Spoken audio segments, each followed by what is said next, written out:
All right, so today we're diving into a book that's like legendary in the personal finance world. Yeah. Rich Dad, Poor Dad. It's the one that's been shaking up that whole go to school, get a job, buy a house idea for, what, like decades now? It really has, and it's interesting how it still gets people fired up even after all these years. Right. It's like Robert Kiyosaki really hit a nerve when he challenged that whole traditional money script.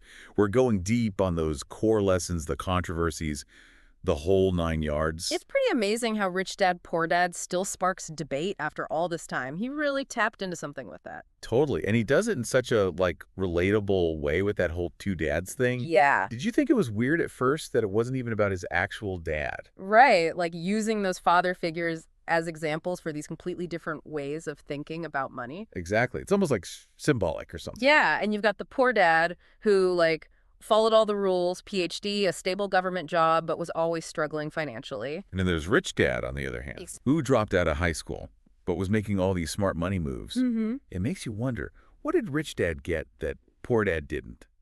And that's the question Kiyosaki wants us thinking about. He's saying it's not about some predetermined destiny with money. It's about the choices you make and your whole attitude towards it. So it's all about mindset then. That's a big part of it, for sure. I'll be honest, though. When I first heard Rich Dad's advice about a house not always being an asset, I was like, wait a minute. Yeah. That kind of threw me off. Yeah. It felt so counterintuitive. Oh, for sure. He basically throws a wrench in the whole conventional wisdom right from the get-go. He does, and that's what makes it so interesting, I think. Yeah, for sure. So you're saying Poor Dad's struggles weren't just bad luck or circumstances, but a different way of seeing money. Exactly. And Kiyosaki would say that poor dad, even though he meant well, his mindset kept him trapped in this cycle of working for money instead of the other way around. Instead of having money work for him, which is where the whole assets versus liabilities thing comes in, right? Right. That's got to be what Rich Dad was all about. Absolutely. That's a core part of his philosophy. And I'm guessing he had a lot to say about that, right? Oh, yeah, that's a big one. That's where things get really interesting. All right, so let's break that down because I feel like everyone's heard those words, assets, liabilities. Mm-hmm. But Kiyosaki seems to give them this whole other layer of meaning. It's not just about, like, budgeting, right? It's more like changing your whole relationship with money. Exactly. That's it. But how? Like, how do you actually do that? It's about understanding the core of what those words mean. Okay. Rich Dad's whole philosophy is built on knowing the difference. Okay. It's like he gives you this new way to look at your finances. So, like, beyond the simple assets are good, liabilities are bad, how does he define those terms? He keeps it pretty simple, actually. Okay. Assets put money in your pocket even when you're not working. Okay. Liabilities are the things that take money out.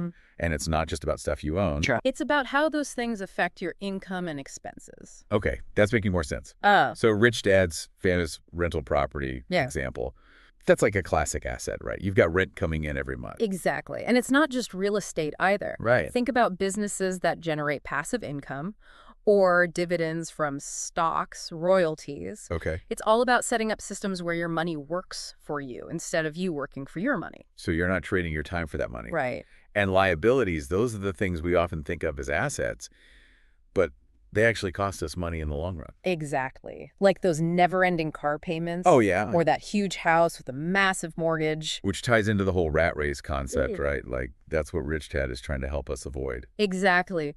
The rat race is that cycle so many people get stuck in. Working for a paycheck. Paying bills. And never really getting ahead. Just constantly on that treadmill of trading time for money. And Kiyosaki's saying that the key to escaping that cycle is to build up those assets so they make enough money to cover your expenses and then some. And that's what he means by financial freedom. You got it. It's about being able to choose to work because you want to. Not because you have to. It's about the freedom to chase your passions, to travel, to just enjoy life without stressing about money all the time. And it's about having the knowledge to make smart decisions with your money. Like being financially literate. Exactly. It's not just knowing the difference between an asset and a liability. Right. It's about understanding how money works, how to make it work for you, how to create the life you want with it. That reminds me of that story where Rich Dad tells Kiyosaki and his friend to start their own business instead of getting regular jobs. It was just a comic book library in their basement, but it taught them so much I love that story. about entrepreneurship and taking control of their finances. Exactly. See, and that's what I mean about financial literacy. It's more than just definitions. It's about applying those ideas in real life. So we've got this idea of building wealth with assets, liabilities holding us back, this rat race we want to escape. Right. But how do you actually start building those assets? Rich Dad makes it sound kind of easy, but I'm sure there's more to it than just wishing for a fatter wallet, right? Oh, definitely. There's a lot more to unpack there. So if it's not about wishing for it, how do you actually build those assets? What does Rich Dad actually recommend? I feel like I keep coming back to this, but I'm guessing real estate's a big one. You're definitely on the right track. Kiyosaki is a huge proponent of real estate as a wealth-building tool. He talks about it a lot in the book, especially that whole thing about generating passive income. Right, like it's his favorite thing. Yeah. He shares all those stories about his own successes with real estate. Right. But I got to be honest, as someone who knows more about paying rent than like managing properties, Yeah. some of those sections felt a little, I don't know, kind of vague. I get what you mean. And that's actually something people point out about Rich Dad, Poor Dad sometimes. Yeah, it's great for getting you in the right mindset, but it doesn't always give you the practical steps, especially when it comes to real estate. It's not exactly a step-by-step guide.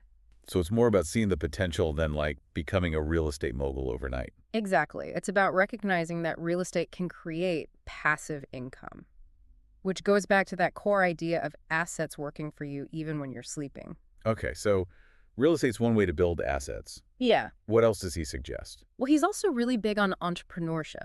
Yeah. Owning a business, creating something valuable that can generate income and keep growing. That's totally a Rich Dad move. Which again makes sense with the whole assets over liabilities thing. Right. You're not just trading hours for dollars. You're building something that could potentially keep earning even when you're not working. Exactly. It's about taking control of your financial future. Okay. Though it's worth mentioning that his views on entrepreneurship have also caused some controversy. Oh, yeah. How so?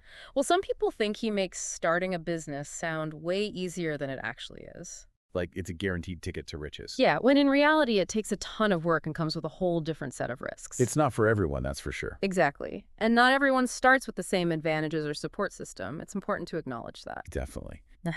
So we've got real estate, we've got entrepreneurship, and it all seems to come back to that rich mindset. Yeah. But is it really as simple as just like thinking positive thoughts about money?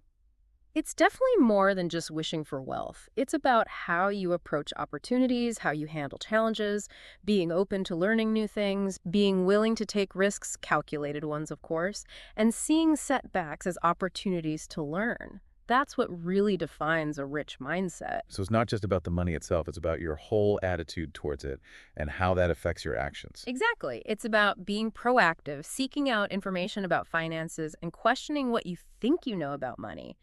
Remember that story where Rich Dad challenges a young Kiyosaki to find a way to make money without a traditional job? That's the rich mindset in action. Yeah. Like even if it's something small like that comic book library, it teaches you to think differently. Exactly. It's about taking control of your financial education and being open to new perspectives. But wouldn't you say that mindset, while important, isn't the only factor? I mean, there are real-world things that affect financial success too, right? Absolutely. Things like systemic inequalities, access to resources, even just plain luck play a part. Rich Dad doesn't magically erase those external factors. Right. Mindset can be a powerful tool, but it's not a guarantee for everyone. Exactly. So where does that leave us? We've talked about assets and liabilities and escaping the rat race and real estate and entrepreneurship and that elusive rich mindset. If someone's picking up Rich Dad, Poor Dad for the first time, what's the key takeaway? I think the real power of this book is that it makes you think. It challenges those deep-seated beliefs we have about money and success. Even if you don't agree with everything Kiyosaki says, he makes you curious. And that curiosity can lead you on a really interesting financial journey. It's like that initial nudge to start asking, what if? Right. What if I could escape the rat race? What if I could have money work for me instead of the other way around? Exactly. And those questions, that spark of curiosity, that's often where a really exciting financial journey begins. Rich Dad, Poor Dad is more like a starting point than a rule book. And on that note, deep divers, we leave you with this. What resonated with you most from our deep dive into Rich Dad, Poor Dad? What idea, what question, or what challenge will you take away from this conversation? Remember, financial literacy is a journey, not a destination. Keep exploring, keep learning, and keep asking those what-if questions. Your unique path to financial well-being is out there waiting to be discovered.